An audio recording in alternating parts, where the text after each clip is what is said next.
మనం ప్రేమికుల రోజు అప్పుడు చూస్తూ ఉంటాం, వాళ్ళు మెడలో కండువాలు వేసుకొని వచ్చి దాడులు చేయడం, బెదిరియడం ప్రేమికులని. మన సాంప్రదాయం కాదు, ఇది విదేశీ సాంప్రదాయం అని చెప్పేసి. కానీ మన సాంప్రదాయంలో కూడా హోలీ అనేది ఉంది కదా, చాలా పెద్ద ఎత్తున హోలీ. ఏంటిది అది? హోలీ అప్పుడు జరిగేది అదే కదా, కామ దహనం అని చెప్పేసి మనం చెప్తున్నాం. శివపురాణం ఏం చెప్పింది? హరవిలాసం ఏం చెప్పింది? హరవిలాసంలో ఏం రాశాడు? పార్వతి శివుడిని ఎట్లా, మన్మధుడు ఎవరు, రతీదేవి ఎవరు? ప్రేమకే ఒక దేవత ఉన్నది కదా భారత సాంప్రదాయంలో. ఒక దేవుడు ఉన్నాడు కదా, ఒక దేవుడు ఒక దేవత ఉన్నారు ప్రేమ కోసం. కాబట్టి ప్రేమను ఇంతగా ద్వేషించాల్సినటువంటి అవసరం లేదు. రాజకీయ ప్రయోజనాల కోసము, రాజకీయ అవసరాల కోసము ప్రేమను ఈ రకమైనటువంటి ద్వేషంతో అణిచివేయాల్సినటువంటి అవసరం లేదు.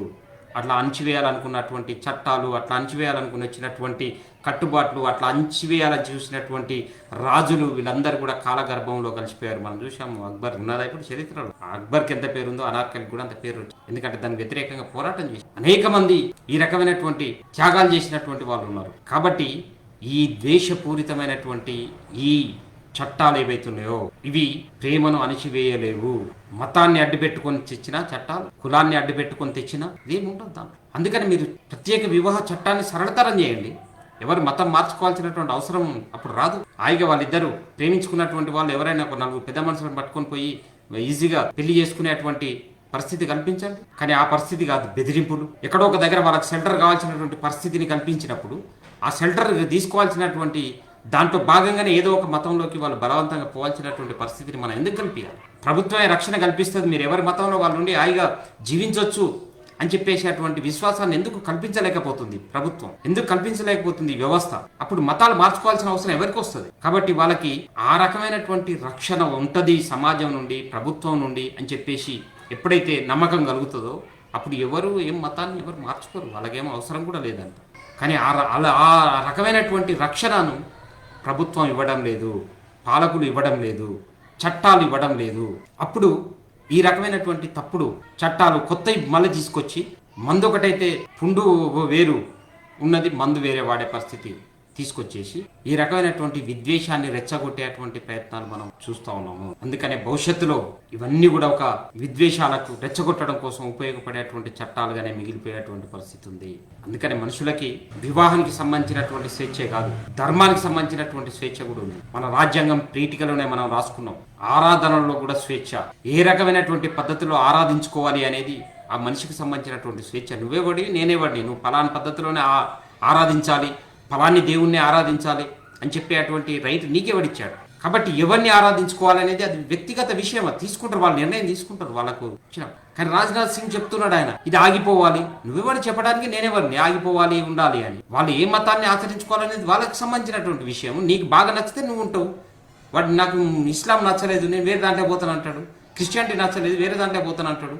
అసలు ఏ మతాన్ని ఆచరించను నేను, అసలు మతాలే ఆచరించనని చెప్పేసి అనుకుంటాడు. అందుకనే ఈ మతాల గోళను తీసుకొచ్చి పెళ్లిలను ఆపడం కోసం ప్రయత్నాలు చేసి మతాంతర వివాహాలను, లవ్ జిహాద్ లాంటి ఒక చట్ట వ్యతిరేకమైనటువంటి చట్టాలు తీసుకొచ్చి, అంటే లవ్ జిహాద్ అనేటువంటి పేరుతోటి లవ్ మీద జోగి జిహాద్ చేస్తున్నాడు, మోడీ జిహాద్ చేస్తున్నాడు, మతోన్మాదులు జిహాద్ చేస్తా ఉన్నారు. ఇది ప్రేమ మీద ఒక యుద్ధము, ఇది ప్రేమికుల మీద యుద్ధము, ప్రజల యొక్క హక్కుల పైన యుద్ధము, ప్రజాస్వామిక హక్కులను కాలరాయడం కోసం జరుగుతున్నటువంటి ప్రయత్నము. కాబట్టి దీన్ని ప్రజలు అంటే మతాలకు అతీతంగా, కులాలకు అతీతంగా, అలాగే విశ్వాసాలకు అతీతంగా దీన్ని చూడాల్సినటువంటి అవసరం ఉంది. పౌరుల యొక్క హక్కులను కాలరాసి రాజ్యాంగం ప్రసాదించినటువంటి సమానత్వం అనేటువంటి హక్కు ఏదైతుందో ఆ హక్కును, మత స్వేచ్ఛని, అలాగే పౌరులకు ఉండేటువంటి ప్రాథమిక హక్కులని హరించేటువంటి ఒక కుట్రగా దీన్ని అర్థం చేసుకోవాల్సినటువంటి అవసరం ఉంది.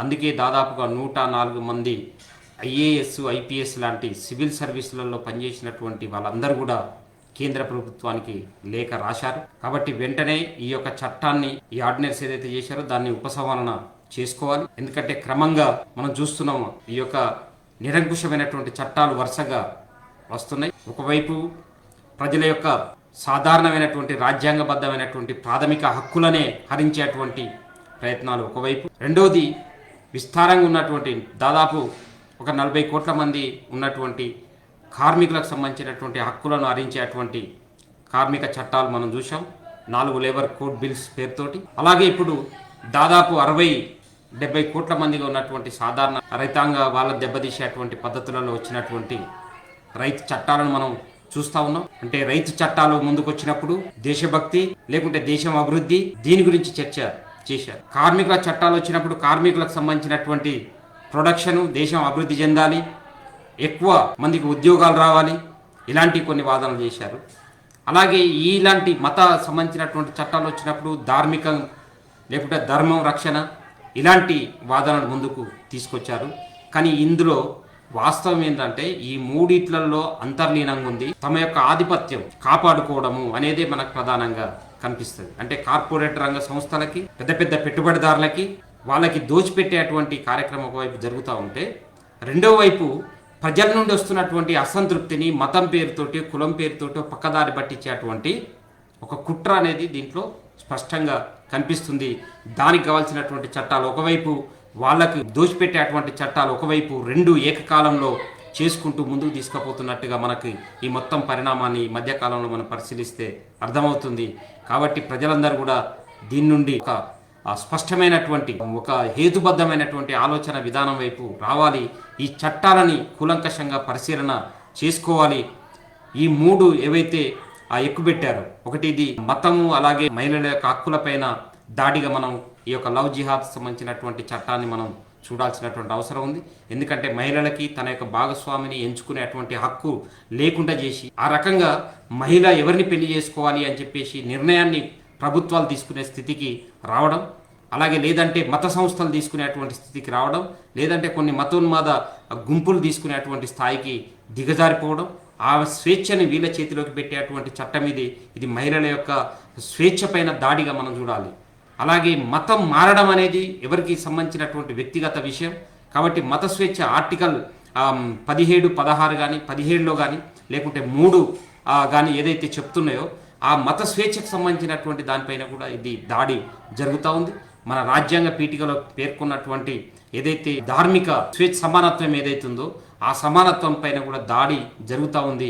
వీటన్నిటిని కూడా పరిగణలోకి తీసుకున్నప్పుడు ఈ తీసుకొచ్చినటువంటి ఏవైతే చట్టాలు ఉన్నాయో మతోన్మాద చట్టాలు ఏవైతే ఉన్నాయో అవి ప్రేమకి ఒక సంఖ్యలు వేసి యువతీ యువకులు తమ యొక్క స్వేచ్ఛగా పెళ్లి చేసుకునేటువంటి దాన్ని హరించి వేసి ఆ రకమైనటువంటి వాళ్ళపైన దాడి చేసేటువంటి దానికోసమే ఈ చట్టాలు ముందుకొచ్చాయి అనేటువంటి దాన్ని మనం అర్థం చేసుకోవాలి. ప్రజల యొక్క హక్కులను హరించేటువంటి ఇలాంటి చట్టాలకు వ్యతిరేకంగా మనం ఆ ప్రజలందరూ కూడా ఆలోచన చేసి ఆ రకంగా దీనికి వ్యతిరేకంగా జరిగేటువంటి ఉద్యమాలలో భాగస్వాములు కావాల్సినటువంటి అవసరం ఉందని చెప్పేసి కోరుతూ మీ అందరికీ ధన్యవాదాలు.